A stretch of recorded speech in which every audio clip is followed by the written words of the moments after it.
Hello, and welcome to I Am Dad Podcast with your fatherhood authority, Kenneth Braswell. 30 minutes of wisdom, information, resources, and nuggets to help you on your fatherhood journey. Or maybe you're just curious and want to hear some real talk about fatherhood, family, and the minds of men.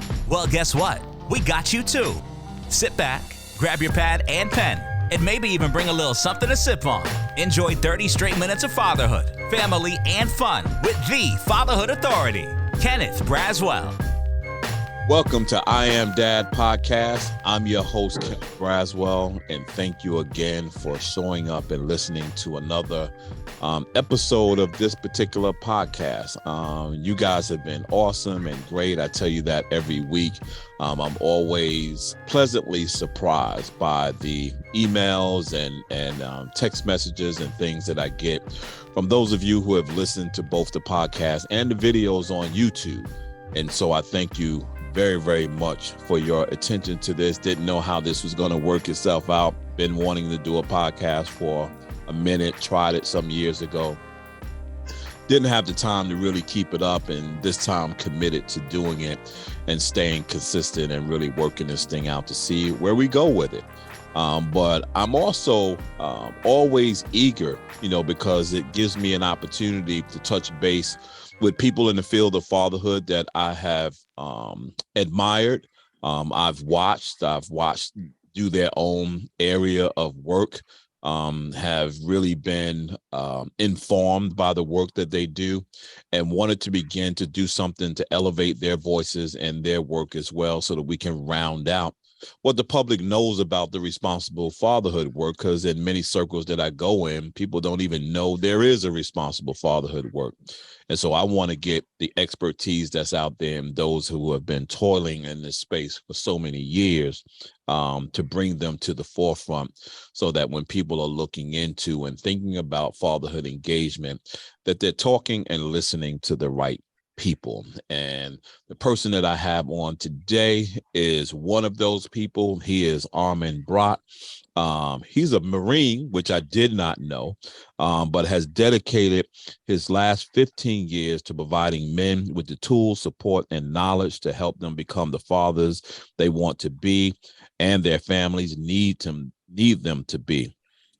He has 7 critically acclaimed books for fathers that have sold over 1 million, and I believe it is now 1.5 million books.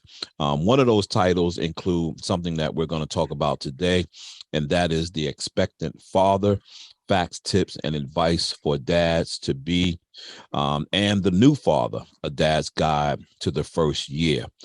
He has written on fatherhood for hundreds of newspapers and magazines. He's a frequent guest on such television programs as the Today Show.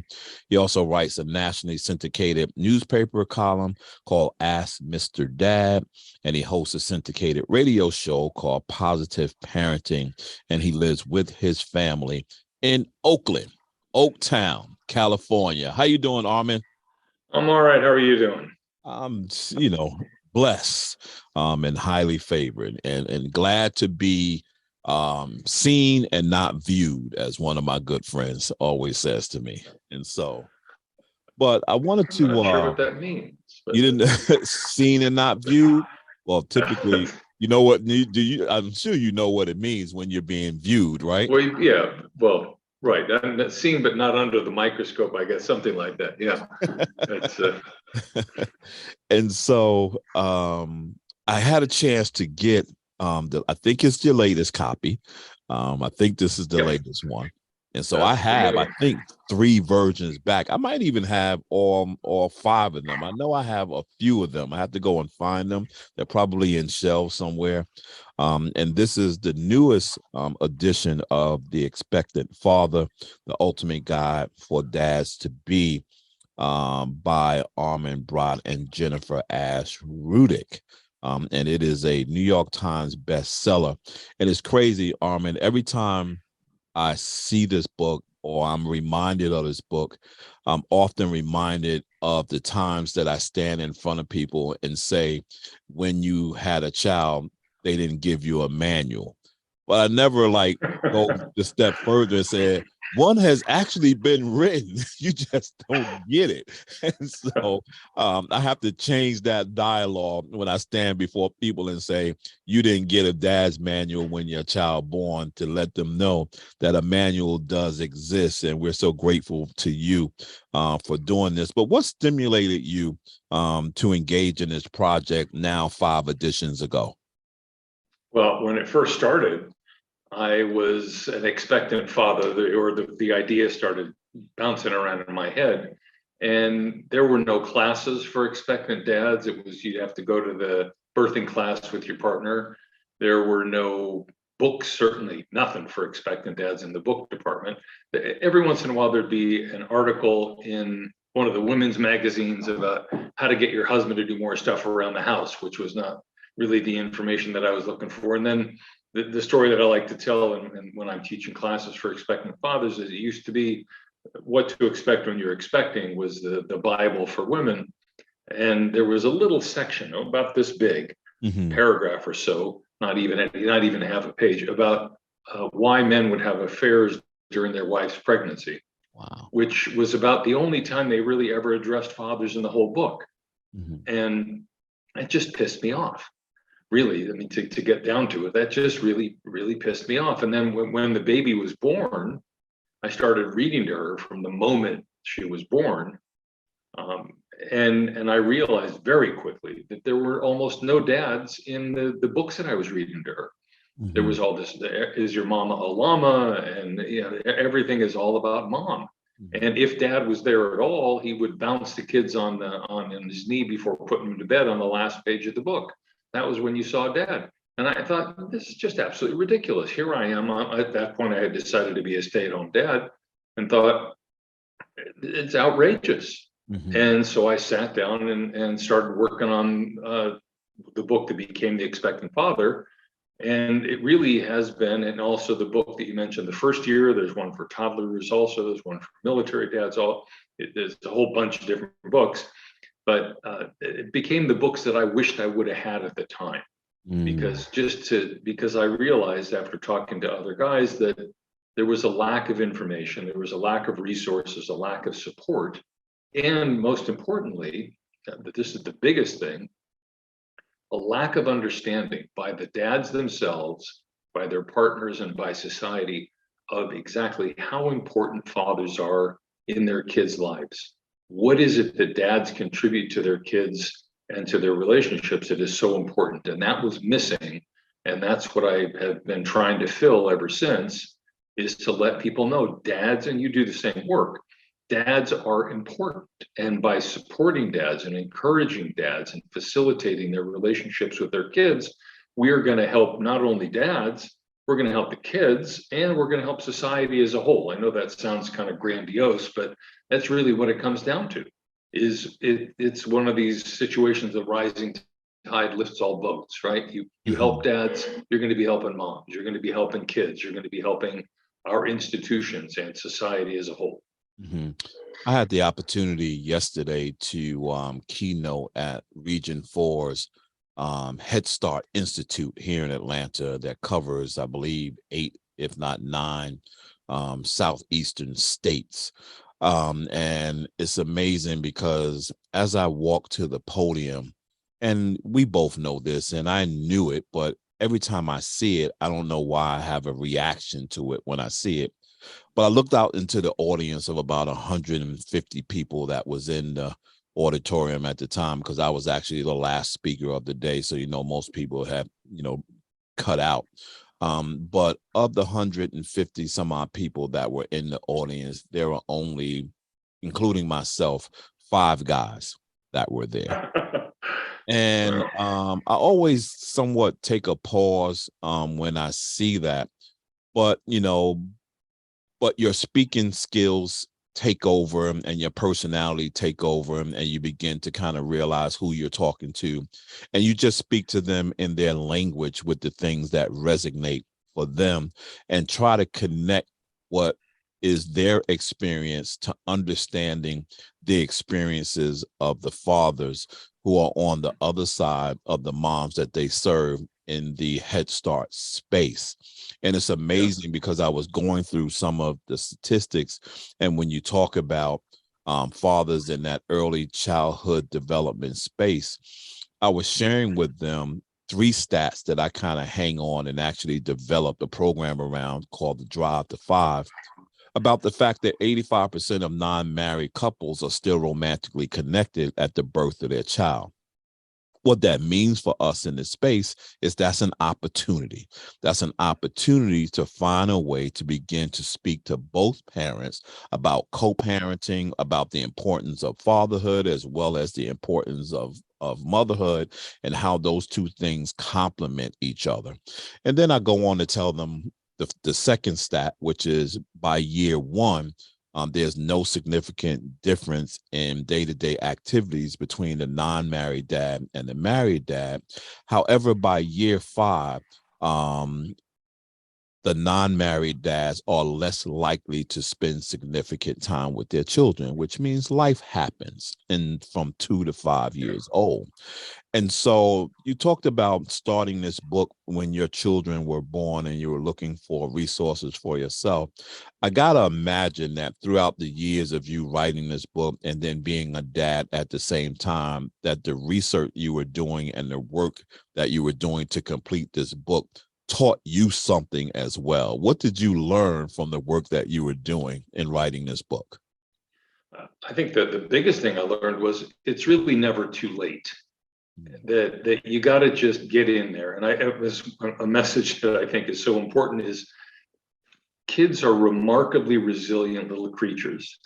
And if we assume that just because we don't know how to do something or we feel uncomfortable doing something, we shouldn't do it, or if we let the moms take over and we just say, okay, you take care of that, honey, you're better at this thing than I am, we're depriving our kids and ourselves of this wonderful relationship.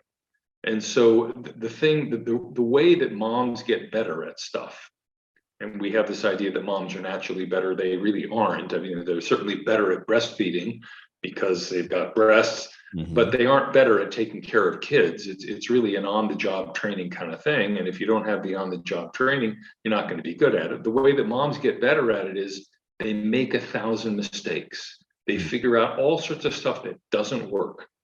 And I think the biggest thing for me was to get over myself really, was the way that I'm going to get good at this, the way that I'm going to become a competent, confident dad is by making a bunch of mistakes, learning what doesn't work, then figuring out what does work and doing that. And then understanding, of course, that the kids are going to change and what worked yesterday isn't going to work tomorrow. But that comes a little bit with more experience. But that was the big lesson, I think, was I got to do something.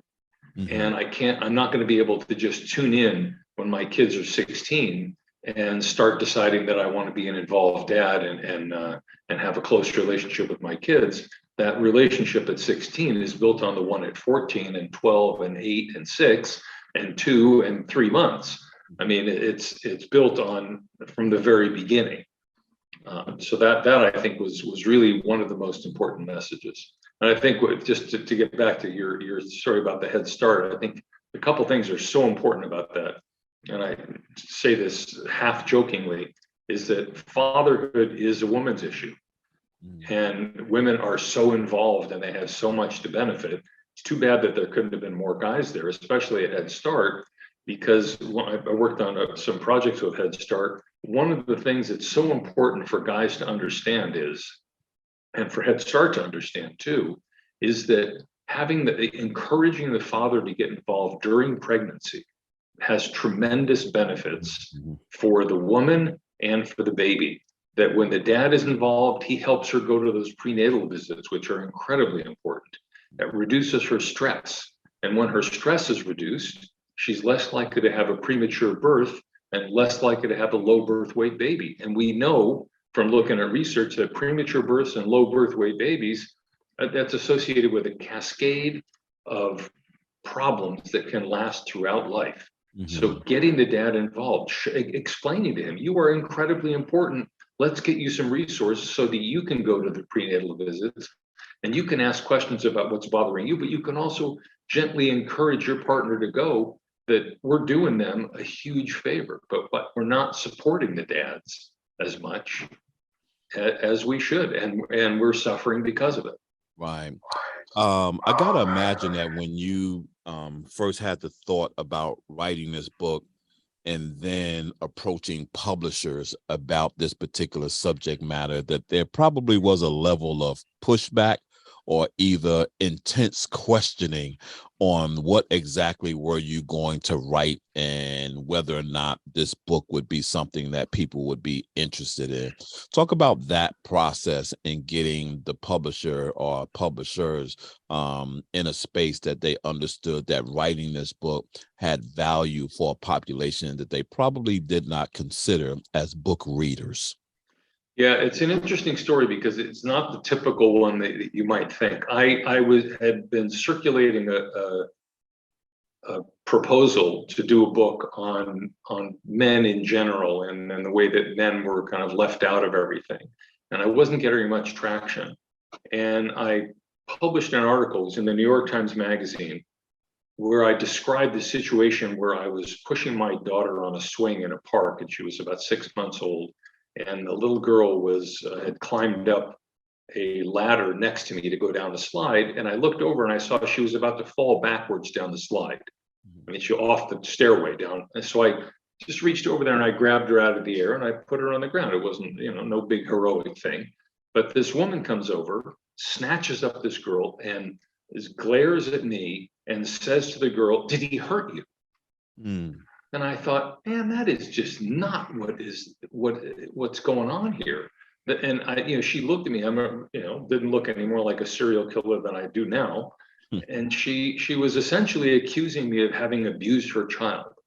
And so this article that I wrote was talking about that men often feel pushed out, or they don't get involved. They don't take their kids to the park because they're afraid of being accused of something. And I got so much response to that from a couple guys who said that they were at the park, their kid falls down, and somebody calls the police. That kind of thing. And so that article happened to be in the newspaper the same week that a woman in New York who had a contract to write a cookbook for dads was told by the publisher, "This is awful, you have to get somebody who can write."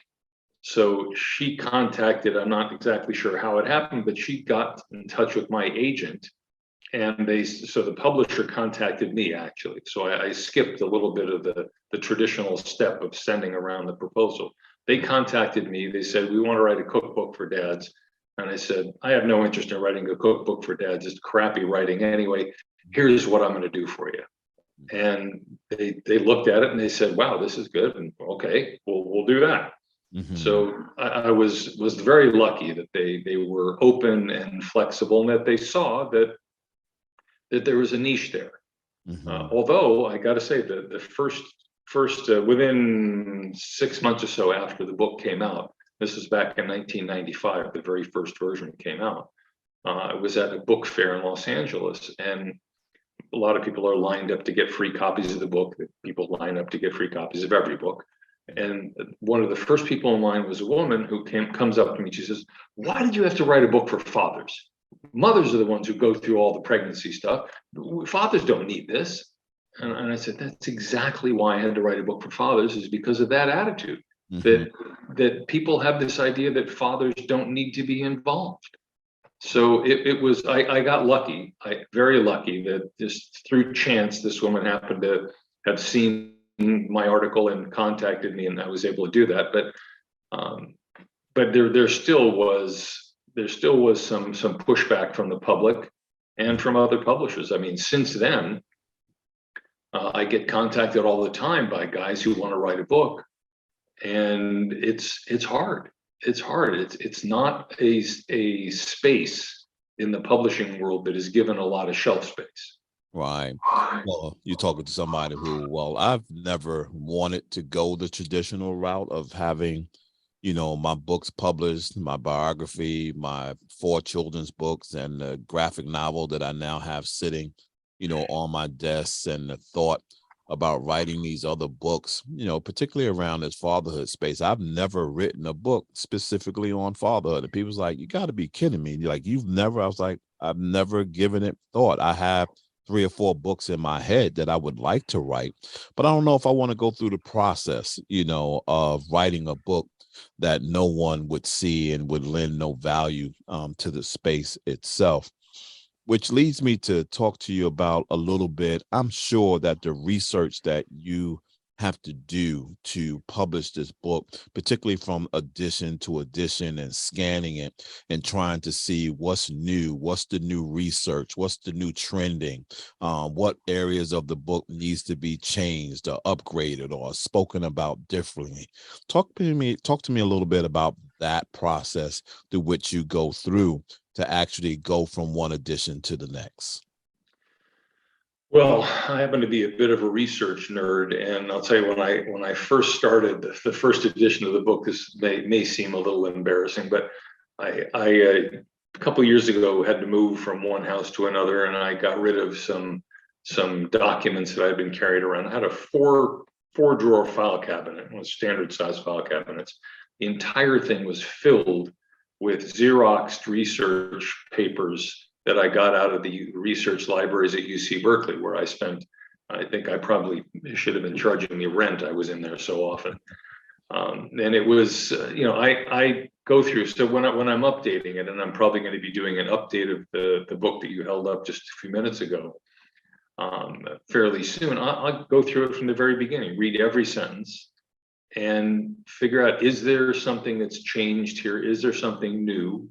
I'm every day I read information. I've got Google alerts that sends me stuff about fatherhood or parenting or children or motherhood or medical science, whatever it is.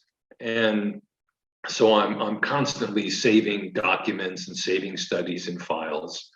And so I'm always doing it, but my goal is to be as up to date and relevant as possible. So I'm kind of out there as an author in fatherhood, and because of the columns and podcasts and other things that I do, a lot of people contact me. So I hear from dads and from moms, hey, you ought to be talking about this, or here's one, here's an experience I had, and I try to incorporate a lot of those, because I think one of the things that makes the books relevant is that I hear from dads and from moms too, is that that sounded just like my experience.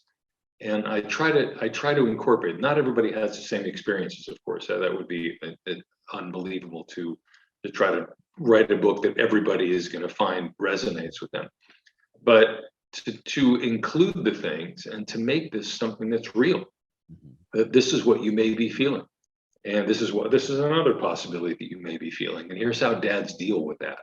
So it's not just me spouting off, although I do some of that. But it's also saying, here's what the science shows about what really works or what really doesn't work. And here's what the studies show about what most people are doing or what most people are not doing.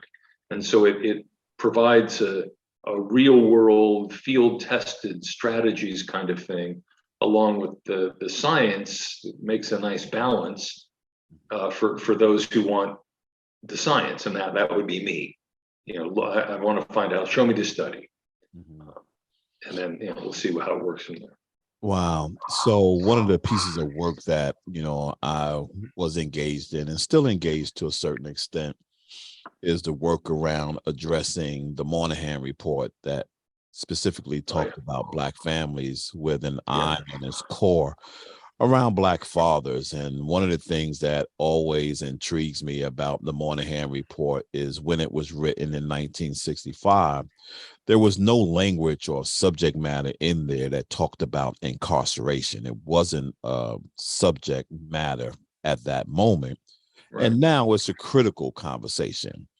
As you write this book, you said the first one was in 1995. What wasn't in your book in 1995 wasn't even in your space that was insignificant, and now in 2020 is something that is a must and you got to talk about? Well, I think gay fathers is something.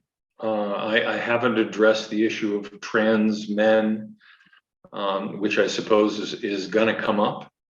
And also, interesting that I mentioned I teach some classes for expectant fathers, and every once in a while, the hospital calls and says, "Hey, we have an expectant mom, or the non-expectant mom in a two-mom couple, a lesbian couple, and can she come to your class?" And I always have to say no, but I'd be happy to talk to her, because having a woman in the class changes the dynamics, and guys just won't talk about stuff. But I think the idea that the non-expectant mother in a lesbian couple is going through a lot of the same stuff as the dad is, as far as being excluded or not being able to understand a role, or being looked at as superfluous in a lot of ways. I think technology also is something that I've dealt with, not only in the expectant father, but also in the first year book and the toddler years books, about use of technology, use of tablets and phones as babysitting devices, and whether that's doing damage to our kids. And I think it is in a lot of ways. We all have to make a phone call or take a shower or something, and okay, here's the phone, play a game while I'm in the shower. That's fine. We all have to do that. I'm not going to be judgmental about that stuff. But if it's every day for 2 hours or more, then we have a problem. So I think those kinds of things. And also that what's changing, which is nice, is that there is getting to be slowly but surely a little bit more research on fathers. Okay. There is so little of it, or there was so little of it. I still remember this, one of the first papers I came across when I was researching. I do searches on the computer for the importance of fathers. And it was, all of a sudden I'm blanking on the guy's name, but the article was called "Fatherhood as a Precipitant of Mental Illness." And it was basically, it was written in the late 50s, and it was basically looking at how guys becoming fathers go crazy. That's what the research was back then. Okay, so now we're actually looking at the role that dads play. But so much of the research continues to be focused on moms. There was a study a couple of months ago that found that 53% of new mothers put their new babies down to sleep on their stomach, and the current thinking is babies should be going to sleep on their back. And I looked at that and I thought, 53% of new mothers, why not dads? Are they not talking to dads? I mean, if you're going to do something to tell the moms to not put the babies down on their stomach, you got to tell the dads too. What's the point of telling only half of the people in the family? But it still does not register with people that dads are important players in this, and that only talking to moms makes the dads feel useless, makes them say, well, I don't know, I don't need to do this. I'll let mom take care of that. So a lot has changed, but a lot has not changed, which is disappointing. Yeah. Yesterday, typically when I go to conferences and there's a fatherhood conference, I'll kind of slide in and slide to the back of the room just so I can see how people are talking about fatherhood, who stand up before an audience and claim to be a fatherhood guru or an expert, or all of these kinds of terms that we use. And you have these guys that get up there and they start, spouting these things out there with a room full of women. And sometimes you can just tell when the conversation is going to go left based on something that he says. But the other day when I was in this class, to your point about, really not understand the essentialness of dads, he put up a slide, and I don't know why I wish I had taken a picture of this slide, but he was talking about how Head Start programs needed to come up with another term for the other parent other than dad, so that they would have a space to put in someone else who was serving as dad. And his suggestion was that the application should ask for mom's information and other. And I just it triggered me, Armin, in a way that most things don't trigger me publicly. And I'm like, are you serious right now? We are literally having a discussion how we're just going to X dads out of the equation of caring for their children, and we're going to come up with another name that's going to be an available position to put anybody who wants to describe themselves as the dad in that space. How about we do that on the mom side? How about we leave the father side and we do that? Oh no, so then what are we talking about here? Like, what is it that you're trying to accomplish by literally Xing out dads in the conversation around early Head Start providers? And it triggered me in such a way. And I was like, man, as far as we have come, we have such a long way to go. When when you're out talking about your book or you're writing your articles, doing your shows, what seems the relevant conversation that continues to pop up now as it relates to fatherhood? What are most people concerned about when they talk about fathers? Well, the dads themselves are concerned with the practical hands-on stuff. How's this going to change my life? Can we possibly afford this? And what am I supposed to do with this baby? Just the hands-on things. I think, when I talk about, for example, I'm working on with a men's health organization that I just started, a new nonprofit, and our first program is creating a curriculum to teach health educators and healthcare workers about men and about men's health issues and how they're different from women's health issues. And so we're talking about things like men are half as likely as women to go to the doctor. So you're going to need to do some outreach in a different sort of way. If you have a program that works for getting women in the door, you can't just all of a sudden change the pinks to blues and expect that guys are going to start showing up. You're going to have to talk to them differently. And the way that we have mental health screenings they're all over the place. I mean, in doctors' offices, in football coaches, and social workers, everybody's got these mental health screenings. And the symptoms are focused on women's symptoms, like do you cry a lot? Do you have feelings of worthlessness? Those are things that most guys are not going to say yes to, probably because they're not true, but they wouldn't want to admit it anyway, even if it were true. But if you start asking questions like, do you find yourself working 18 hours a day? Are you socially isolating away from your family? Are you using drugs and alcohol more? Are you feeling angry? Those are symptoms for men of mental health issues, but we're not asking those questions, so we're not flagging them. So, I mean, I'm seeing that type of thing, and also we're not talking about how important dads are. We're not talking about what I mentioned before about what's going on that could be so beneficial. The Head Start of when the dad is involved during the pregnancy, which is a time that most dads, especially, don't think that they have any role to play. But they have a tremendously important one. But when dads are involved in pregnancy, moms are better off, babies are better off. We aren't talking about that. And the thing that kills me about fatherhood programs and conferences is that there's this focus on evidence-based research. And it makes me want to scream sometimes, and have the same sort of triggering thing that you got the other day. What do you mean evidence-based research? You mean do we need a study that says that moms are important? I mean, how about we just have all accept that as truth? And I think it's probably undeniable. We could probably somebody could do a study that would show we could replace the word mother with other, and anybody could be a mom. I mean, it's a baby in a bottle. I mean, if you wanted to be obnoxious about it, but so it's that kind of thing. And I mentioned I love research, and I want to see the science. I want to see the studies, but at some point we just have to say, look, dads are important, and let's just not go on with our lives imagining that they're not and figuring out ways to ignore them.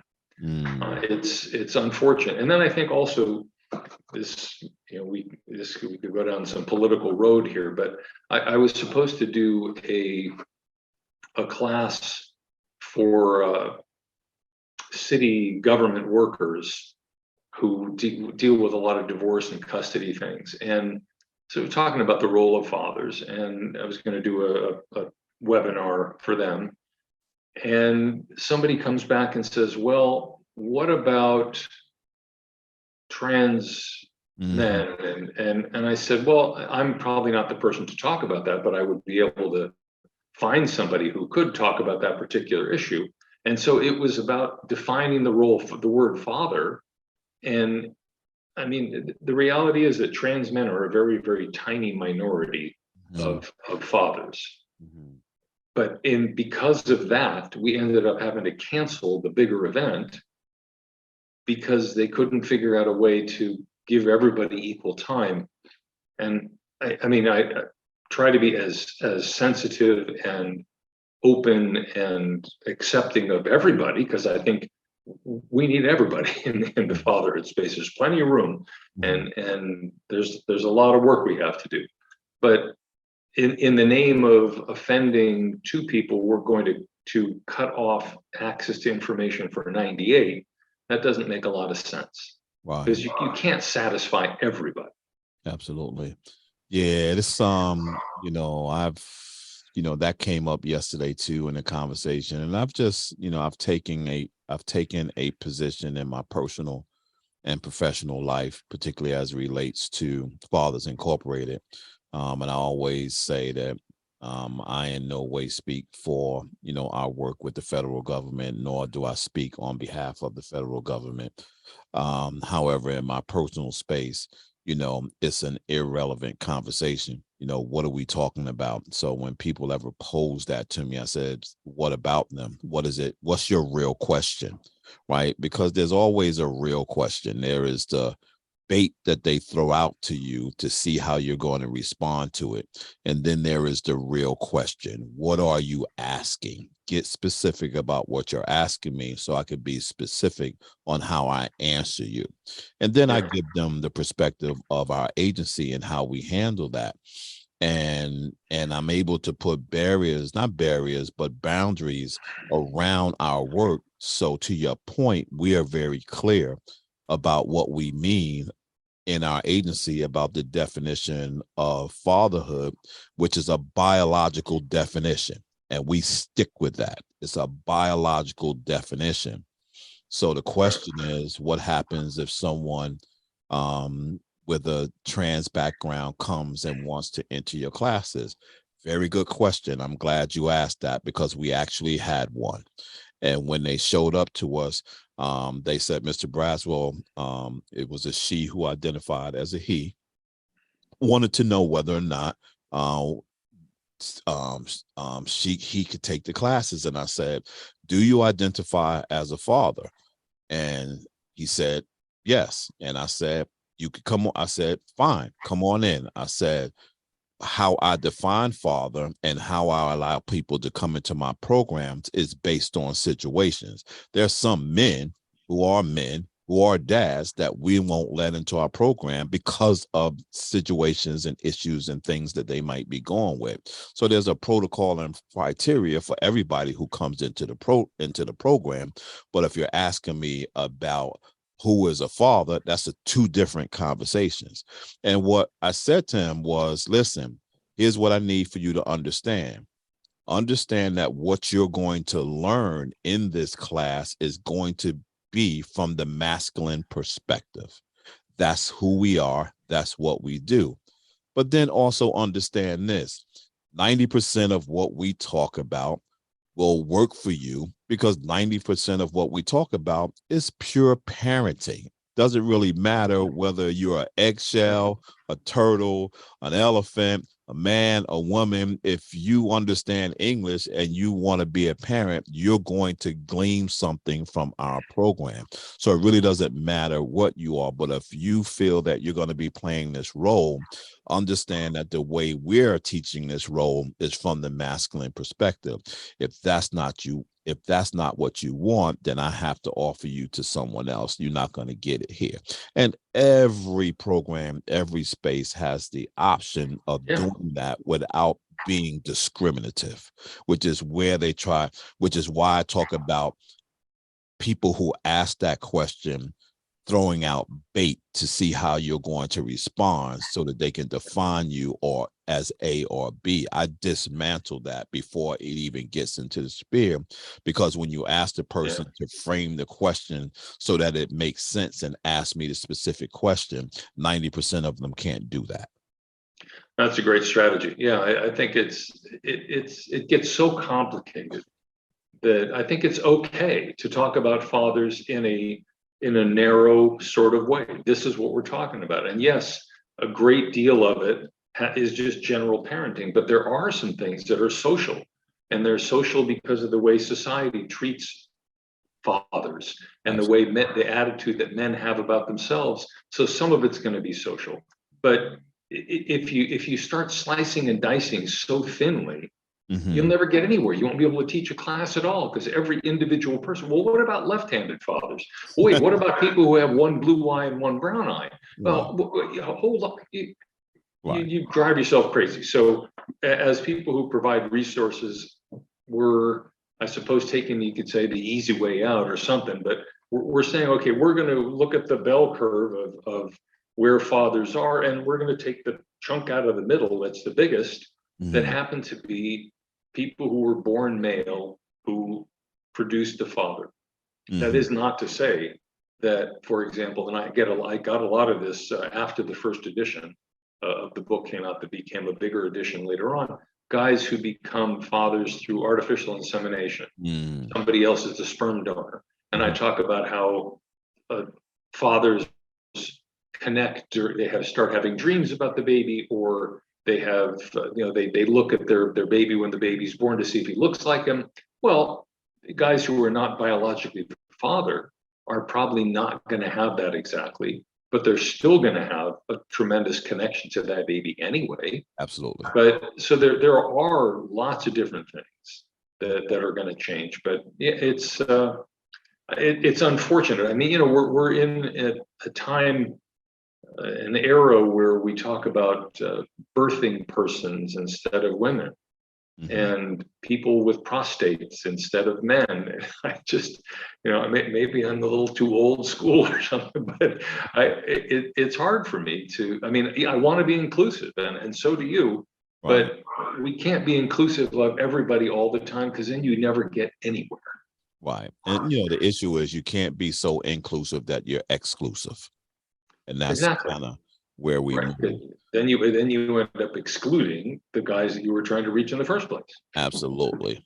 Armin, what's stroking your fire right now? What's keeping you excited about doing this work each and every day? Because, when we have these conversations, one would say, man, I don't even think they like their work very well. Then when they talk about the struggles that they're going through, yet you get up every morning and you plow in. What's keeping your fire stroked about fatherhood these days?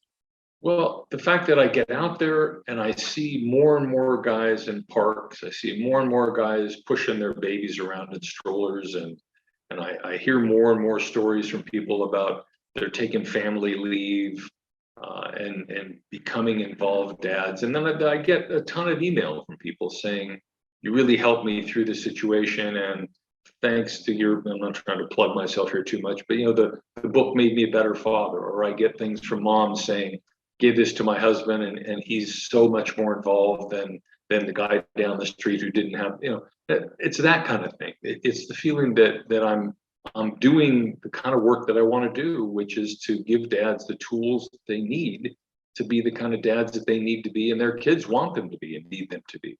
And that's really it, is seeing that we're making a difference, that it's not just banging the head against the wall. It feels like that sometimes.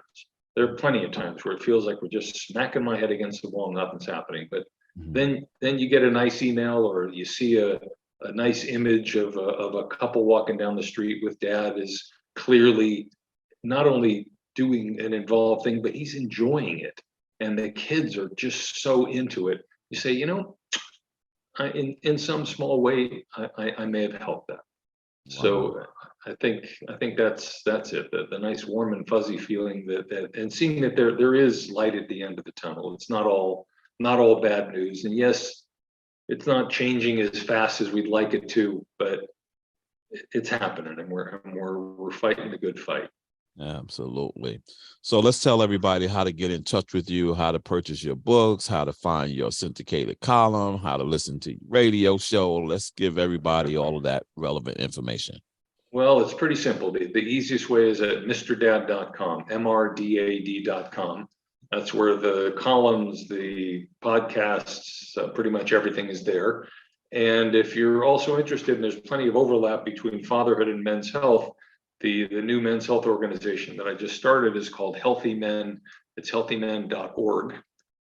And lots of information there. And we're just again launching this curriculum about men's. We have a big fatherhood section in there too, men's health and fatherhood. And it's be in touch. I do respond to everything that comes in. All right, Armin, thank you so much. Appreciate you. Once again, this is just one of his books, The Expectant Father, the ultimate guide for dads to be.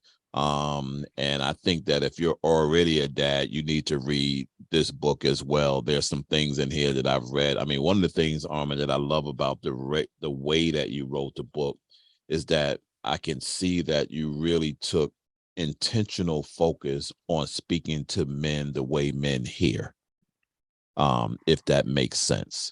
And so that was a great thing to see and to hear in the book that you did that.